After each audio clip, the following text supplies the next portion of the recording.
Welcome to UPL Cast. Appreciating life.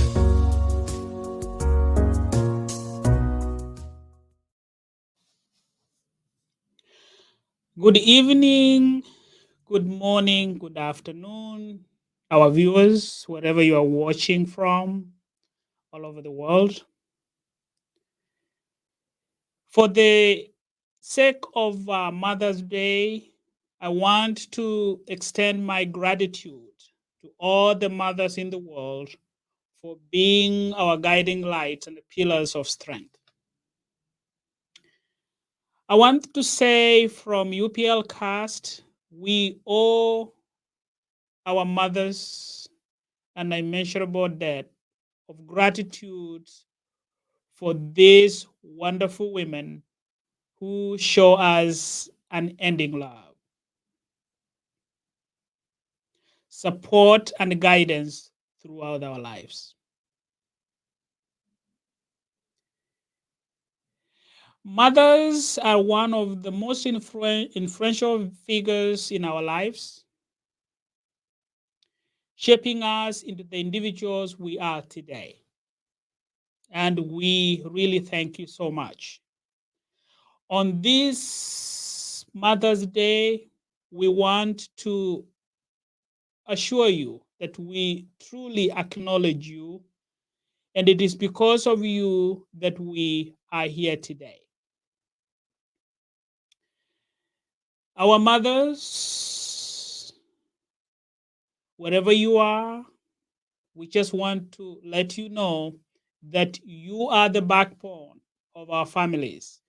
And without you, mothers, we will not be where we are now. And for that, we thank you, we appreciate you, and we adore you so much. Now, as we celebrate Mother's Day today, we must, and I mean it, we must acknowledge the contributions that you have made to our life. And that is why I come to you today with a lot of gratitude. All mothers, wherever you are around the world.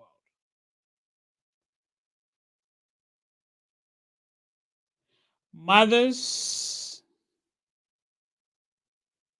thank you very much for your selfishness and sacrifice that never go missing.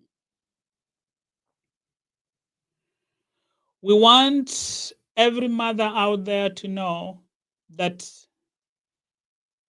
your goodness, your mercy, your patronage does not go unnoticed. And we are internally grateful for all that you have done for us. As we continue to celebrate you this day, as at UPL Cast, we saw it fit to first thank you before we bring to you episode number 3 of How We Sleep and How We Wake. Mothers, your immense love, your goodness, your kindness has made us today to stop and really think and thank you internally because you are our pillars. I therefore beseech the Almighty God to bless all of you mothers with good health, long life, and prosperity. May your love and care continue to be a source of solace for us And as we continue to embrace you as our mothers, let your joy and comfort to us continue to reign on us. For we know that without you, we will not be here today. So, for that reason, mothers, happy Mother's Day. And because of you, mothers, I saw it fit to last night as I was sleeping, when I went to REM sleep, which we're going to talk about a little bit, I came up with a poem that I want to read to you, mothers. And it goes like this: As the sun sets in the sky and the stars begin to shine, we prepare to say goodbye to the world we know as mine. We lay our heads upon the bed and close our weary eyes as we drift off to sleep. Our bodies start to rise. Our dreams takes us too far off lands where anything can be. And when we wake up in the morning, we feel so light and free. Mothers, in the morning, the light breaks through the blinds and we open our eyes anew. We stretch our limbs and start to rise to begin a day brand new. Our minds are fresh, our bodies strong as we face the day ahead. We take on challenges with a smile and leave behind our beds. So, mothers and everybody in the world, let us sleep and let us dream and wake up to the sun. For in the night we find our peace, and in the day our fun. Welcome to episode 3 of our podcast series. That was an attribute to our mothers, and I saw it necessary to do that. And last week, we did episode 2 where we looked at the circadian rhythm. We looked at the melatonin and serotonin. And I did get some questions regarding nerves. I did get some questions regarding this, the light and how it enters in our eyes and how the light contributes to our well-being. So just for a little bit here, I'm going to illustrate a little bit of what that looks like. Behind here, you will see that the light enters through the retina and then to the pineal gland that is right here in the center of our brain. So one viewer asked this question: Are the circadian rhythm related to sleep? And the answer is yes, they are important in determining our sleep patterns. So today we are going to dive more into the circadian rhythm and try to really dissect that concept. So in this series, we will look at the following. We will look at the sleep cycles. We will explore the human biological clock. We'll talk about anabolism and catabolism.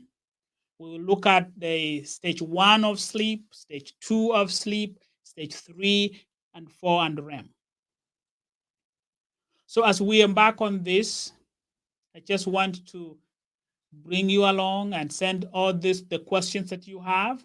We will address them as they come. But I want to welcome you and thank you for very good views of our 2 episodes.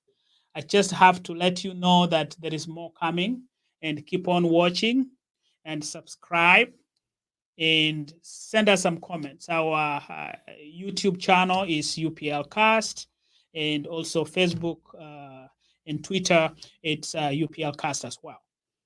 So there is three things that I want to address right now. And one of the questions that was asked was, what are three factors that affect our sleep and wake cycle? And I'm going to address it.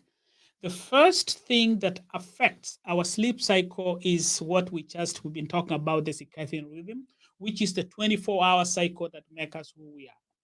So the circadian rhythm, our body built-in clock that regulates our sleep and wake cycle. The circadian rhythm regulates serotonin, as we said, and melatonin. They regulate that the production in our body, and light or darkness highly affect that production. So we need serotonin during the day to wake us up and to keep us alert. And we need melatonin at night to calm us down and help us sleep. The second thing that affects our sleep-wake cycle is what we call anabolism and catabolism, which we are going to see. And this is the scientific way of saying that our bodies are like a rechargeable battery. So if you have a cell phone, you have to empty the battery of that cell phone so that you can recharge it again. So rechargeable batteries needs to be fully exhausted before charging to get the best possible outcome of it. So our body are the same, which means we need adequate activity during the day to wear us down so that we can recharge. Wearing down so that we can be able to prepare our body to lead us into a deep and restorative sleep. The third thing that affects our sleep cycle, once we fall asleep, our body goes through numerous sleep cycles. Each of those cycles that we are going to see lasts for 90 minutes. So in a night, the cycle goes stage 1, stage 2, stage 3, 4, and REM, and then it goes back 5 times a night. So, and each of those cycles takes 90 minutes. So our sleep cycle have 4 stages that we move in and out of stage 1 and 2, which are light sleepers, and as we are going to see here, and then 3 and REM, 3, 4, and REM, which is rabbit eye movement. So the REM or rabbit eye movement stage is where we dream, and we are going to look at the REM in details in episode 4, I think 4 or 5. And the process of REM is where we dream, where our emotions are retained, memories are retained. It relieves stress. If we are disrupted during our sleep cycle, our bodies do not move through all of these stages. So then that is why we say that you have fragmented sleep. So if you were doing a sleep, if you were doing sleep stage 1, stage 2, and then something disturbs you in the middle of that, you go back to stage 1 again. So let us look at what we call the human biological clock. The human biological clock. The human biological clock, each one of us has a clock in ourselves. And the biological clock takes the 12 hours of the day, and each hour of the day has a function. And as I'm going to elaborate here, the biological clock looks like this. The human biological clock looks like this. As you can see, each hour of the day, 12 noon, and then you see 14:30, which is 2:30, 1:30, 15:30, which is 3:30, 1700, 1800, which is 6 p.m., 6:30, and then up to 8 p.m., and then it goes around. That's why it is called the human biological clock. It goes around, and now each hour of the day has a function. Now, if you look, I was when I we talked about melatonin and serotonin, we said that serotonin secretes it starts at 8 a.m. as the sun is coming out. We have serotonin coming out to suppress melatonin, which ends at exactly 7:30, and then it goes around. So if you look at the human biological clock that I have you update, it's up right there. You will see that at midnight, as we move through, as at 22:30, the bowel movement is suppressed. Remember, we talked about serotonin, and we say that serotonin is a chemical that is housed in our in small intestine. And once melatonin starts working, the serotonin is suppressed. When something is suppressed, it's like you put something on top of the other, so it pressurizes it so that it doesn't move. That is why at 23:30, bowel movement is suppressed. That is why a lot of people, if I ask people, they usually say that they never get up at midnight or 1 a.m. to go have a bowel movement. The reason for that is because the agent, which is serotonin that helps us move our bowels, is suppressed. That is why bowel movement will wait until around 8:30 in the morning when serotonin is working. Now, when you look at the deepest sleep, our deepest sleep is supposed to be between 1 a.m., 2 a.m., and 4:30 a.m. And during this time, I can carry you from one place to another because it's it's the deepest. We have the lowest blood pressure, greatest healing and growth occurs at this between 2 a.m. and 4:30 a.m. So during this time, our temperature becomes very low. It's a very low temperature. And then you move to around 6 a.m., where we have the sharpest rise in blood pressure. And then as you move, as you can see, when you get to here at 8:30, and then highest secretion of testosterone for men, and then highest alertness is around 10 a.m. And then the circle continues, and then it goes around, and it happens every day and every night.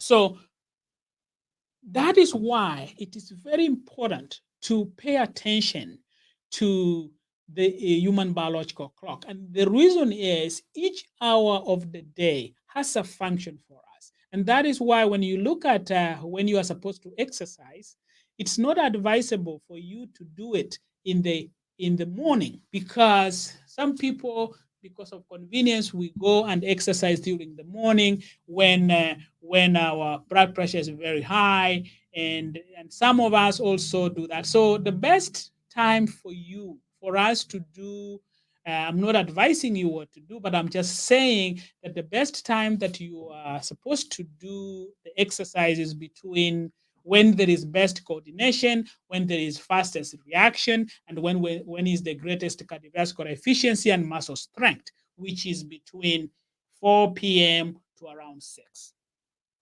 So during this time, you can do, and as we said, because our body is like a rechargeable battery, if you go and do exercise during that time, you are preparing your body. You are actually kind of emptying up the battery. You are trying to empty it so that you can have the greatest efficiency in sleeping. So the human biological clock, what I have done, knowing what I know, like Maya Angelou will say. Maya Angelou said, I did then what I did based on what I knew then. When I know better, I do better.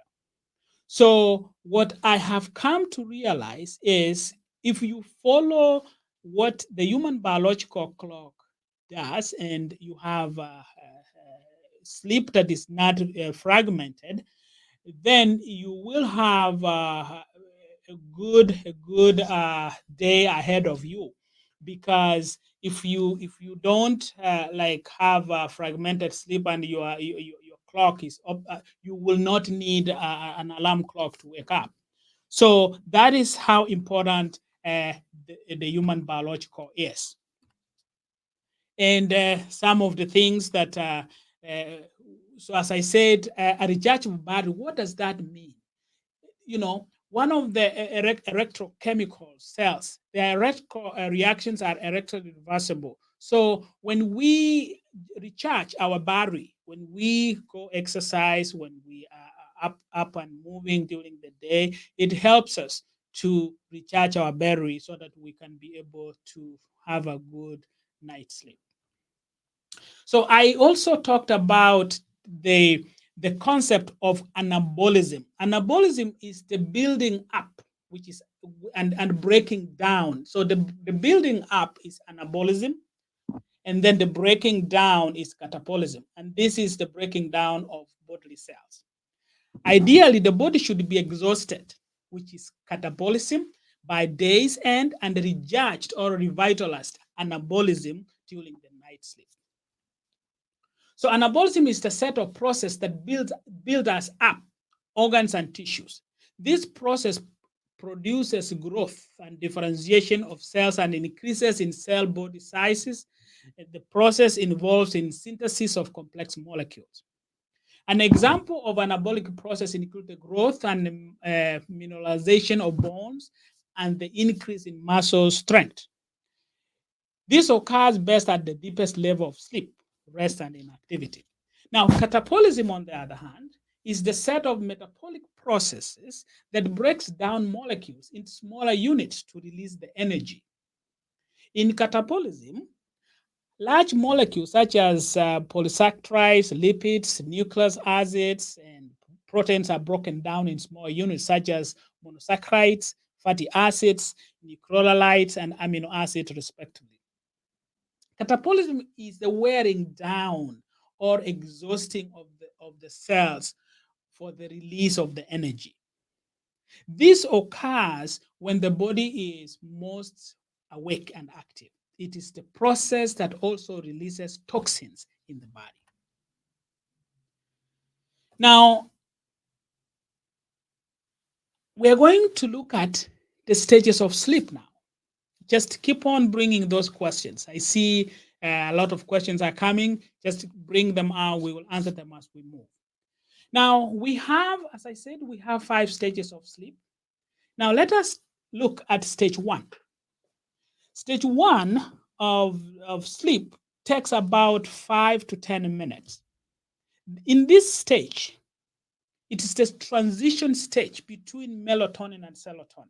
So, as I said, melatonin and serotonin have to balance. So, as the day is progressing up, melatonin comes like this, and it goes, and then it suppresses melatonin. So that process of the transition between melatonin and serotonin is supposed to take 5 to 10 minutes. I've had people say, "Oh, I sleep so well because the moment I hit the pillow, I am gone." I think scientifically that could be a problem, because you are sleep deprived, because it is supposed to take that 15 minutes before your body sends signals that it is time. This stage is sometimes referred as somnolence or drowsing. The somnolence or the drowsing, it has to take 15 minutes for that. So this is the time when we have certain twitches and optic jerks known as positive myoclonus. And this may be associated with the onset of sleep during stage 1. Some people may have experienced hallucination during this stage. Now, during this stage, the eyes moves very slowly. The person begins to lose muscle tone and activity, and the most conscious awareness of the external environment, but the person is still easily arousable and easily reacts to any environmental noise. Now, Stage 2, on the other hand, takes between 45 and 55 minutes. So a total of sleep in adults. So it occupies 45 to 55%. It takes about 30 to 35 minutes. And it is during this stage, muscular activities decreases. It decreases more, and eye activity stops and rarely moves. Heart rate slows down, and conscious awareness of external environment disappears. The person is not as easily aroused at this stage from their sleep, and usually reacts not only loud or selected noises in the environment. And we are going to see the difference between noise and sound. Now, stage 3, on the other hand, is the deep sleep or slow wave sleep. The brain is completely at rest. It is very difficult to wake someone from this deep sleep stage. This is where healing and regeneration and rehabilitation of the human body occurs. So remember, you have to go through these stages without disturbance. And we are going to see the 10 most disturbance things that disturbs us during our sleep. In this stage, this is where parasomnias such as the night terrors, nocturnal incontinence during this sleep, and sleepwalk can occur.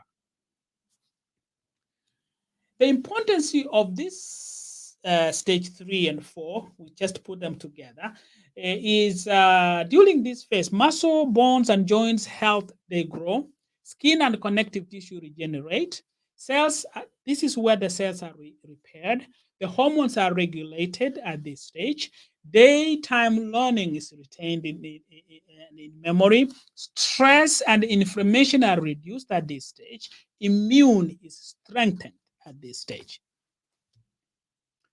Now, I said stage 1, stage 2, stage 3, which is stage 3 and 4 takes 90 minutes. And then after this, rapid eye movement comes in, which is REM.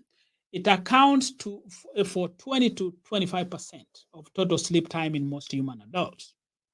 This stage is experienced 3 to 4 times per night and usually occurs 90 minutes into sleep cycle. So it's like the end of it. The first time REM sleep occurs, it only lasts about 5 minutes, but we return to REM for increasing amount of time as the morning approaches. It lengthens to half or an hour. Respiration becomes more rapid, irregular, and shallow at this time. The heart rate increases and the blood pressure rises. This is the stage that is associated with dreaming, processing emotions, retaining memories, and relieving stress. And we are going to look at dreams and what they mean. In mammals, muscular atonia is seen, such as paralysis may be necessary to protect organism from self-damage through physically acting out scenes from the often vivid dreams that can occur during this stage. Now remember, there is no way you are going to reach to REM if you have fragmented sleep. If you did not sleep from stage 1 through stage 4 and then to REM. Remember, once you get REM and then you go back 5 times a night. Now, what is the importance of REM sleep? This is the stage that is associated with dreaming, processing emotions, retaining memories, and relieving the stress. So as we move on through these stages, we are going to see that a lot of people ask, sometimes I dream, I don't remember. Sometimes I dream and I remember vividly what I dreamed about. Why? We will address that and we will explain why that is. But just for the sake of that question right now, I will say the reason why you might not remember what you dreamed about is because in one of those stages that we said, one of that stage, you were disturbed or aroused during that, so that then you went back to the last stage that you were in.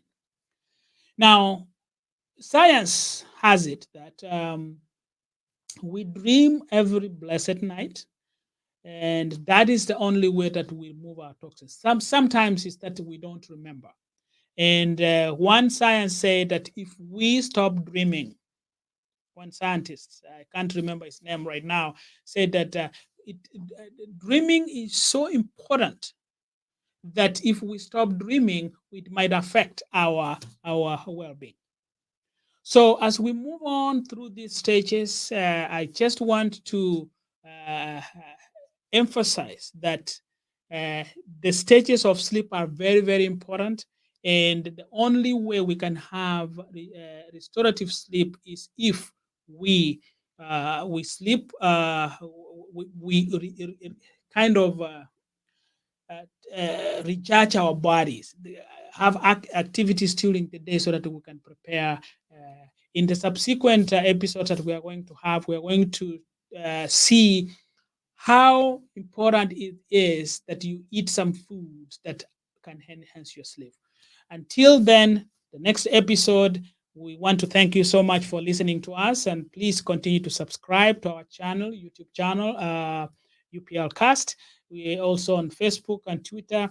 And until we meet again, thank you so much, and be blessed, and God bless you as always. Thank you.